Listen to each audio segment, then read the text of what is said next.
Sino ang asawa ni Dina Bonnevie at detalye sa biglaang pagpanaw niya? Isang malungkot na balita ang dumating sa pamilya Sevillano at sa aktres na si Dina Bonnevie.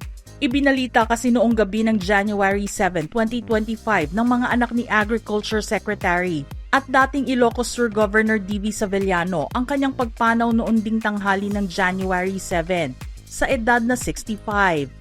Ang misis naman niya na si Dina Bonnevie ay nag-post din ng detalye sa kanyang social media tungkol sa pagpanaw ng mister.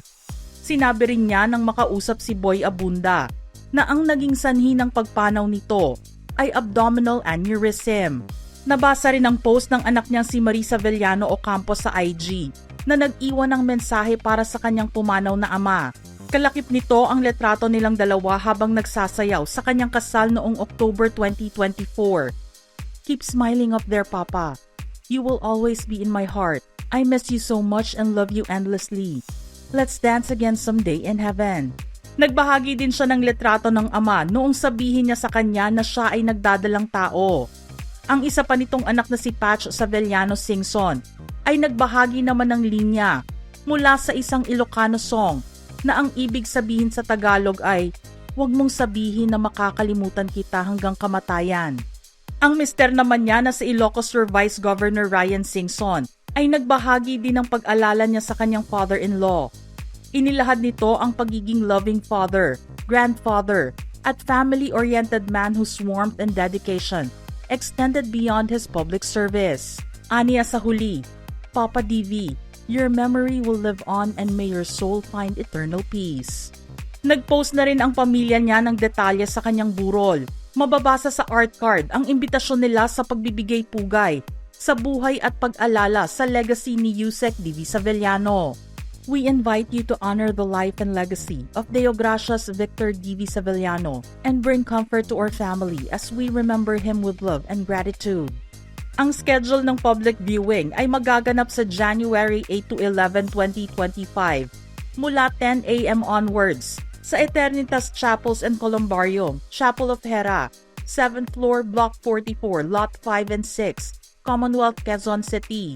January 12 to 16 naman sa Sevillano Residence sa Cabugao, Ilocos Sur. At ang burial ay gaganapin sa January 17, 2025 sa Cabugao Cemetery. Malaki ang naging kontribusyon ni D.V. Sevillano sa mundo ng politika. Pinasok niya ang serbisyo publiko bilang vice-alkalde ng Cabugao mula 1981 hanggang 1987. Siya rin ang two-term governor ng Ilocos Sur noong 1992.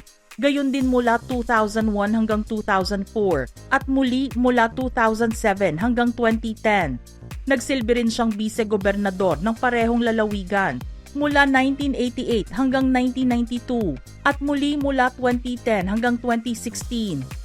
Una naman siyang nahalal bilang miyembro ng House of Representatives para sa 1st Congressional District ng Ilocos Sur noong 2016 elections. Muli siyang nahalal noong 2019, ngunit natalo siya ni Ronald Singson noong 2022 elections. Noong August 13, 2019, hinirang si Sevillano bilang isa sa mga Deputy Speaker ng House of Representatives. July 31, 2023 naman, nang italaga siya ni Pangulong Bongbong Marcos bilang Undersecretary for Livestock ng Department of Agriculture at designated as Oversight Official ng National Tobacco Administration and Presiding Official of the NTA Governing Board. Naging bahagi siya ng pagbabalangkas ng Sustainable Tobacco Enhancement Program o STEP noong 2020 at pinasimulan ang Kabsat Caravan, isang prosperity program na nagbibigay ng libreng farm machinery at input sa lahat ng magsasaka sa probinsya kabilang ang mga tobacco farmers.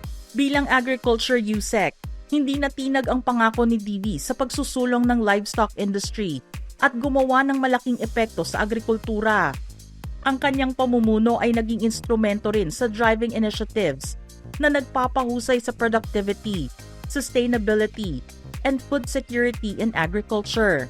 Iniakda rin niya ang Republic Act 11645 na nagdeklara ng heritage zone sa San Vicente, Ilocos Sur. Nagtrabaho rin siya upang ma-preserve ang Spanish-era watchtowers at pinangunahan ang restoration ng Magsingal Church ruins na ginawang isang heritage park. Ang National Museum of the Philippines o NMP ay inihayag ang kanilang pakikiramay at itinampok ang mahalagang papel ni Savellano sa pangangalaga ng kultura. Ipinagdiwang nila ang kanyang initiatives tulad ng pagsasama ng Ilocos Sur Provincial Jail sa Burgos House Museum at pag-promote ng Ilocano culture sa pamamagitan ng kanyang foundation at Victorinos Restaurant sa Metro Manila. Inilarawan din siya ng NMP bilang great friend and long-standing patron na ang pamana ay magbibigay inspirasyon sa mga susunod na henerasyon. Ipinanganak si Deo Gracias Victor Barber Savellano sa Cabugao, Ilocos Sur noong November 25, 1959. Anak siya ni Virginia Barbers at dating alkalde ng Cabugao at dating chairman ng Commission on Elections o COMELEC na si Victorino Savellano. Ang kanyang kapatid na si Reyna ang nagpapatakbo ng Victorinos Restaurant sa Quezon City kasama si Henny Sison. Nagkamit si DV ng bachelor's degree sa economics sa University of the Philippines. Nag-aral din siya sa California, USA, kung saan nakuha niya ang kanyang master's degree. Noong October 2013 ay nasangkot si DV sa isang kontrobersiya at nakasuhan sa alegasyon ng katiwalian kasama si Luis Singson na nagsilbi rin bilang gobernador ng Ilocos Sur. Pareho silang binatikos dahil sa reallocation of the usage of public funds for undefined projects in breach of Republic Act No. 3019. Noong July 10, 2020 naman, isa si Yusek DV sa 70 representatives na bumoto ng yes na tanggihan ang pag-renew ng prangkisa ng ABS-CBN. Nagpakasal naman siyang muli sa aktres na si Dina Bonnevie noong 2012 at naging stepfather ni Danica Soto Pingris at Oyo Soto. Nagkakilala silang dalawa sa shooting ng pelikulang Hanggang Saan Hanggang Kailan noong 1991. Ayon kay Dina, ang biglaang pagpanaw ng kanyang mister ay talaga namang nakakadurog ng puso. Pero nang malaman ng publiko kung ano ang naging sanhi ng pagpanaw ni Yusek DV, marami ang nagtanong kung ano nga ba ang abdominal aneurysm. Ayon sa definition ng Mayo Clinic, ang abdominal aortic aneurysm o AAA ay enlarged area sa ibabang bahagi ng main artery na tinatawag na aorta. Ang aorta ay tumatakbo mula sa puso hanggang sa gitna ng chest at belly area na tinatawag na abdomen. Ito ang pinakamalaking daluyan ng dugo sa katawan. Ang isang abdominal aortic aneurysm na pumutok ay maaaring magdulot ng pagdurugo at life-threatening bleeding. Ilang mga international and popular personalities na rin ang nakitaan at pumanaw dahil sa AAA. Ito ay sina Albert Einstein, actors Robert Jacks, Tommy Ford, Harvey Korman, John Ritter, actress Lucille Ball, at Dungeons and Dragons co-creator Gary Gygax.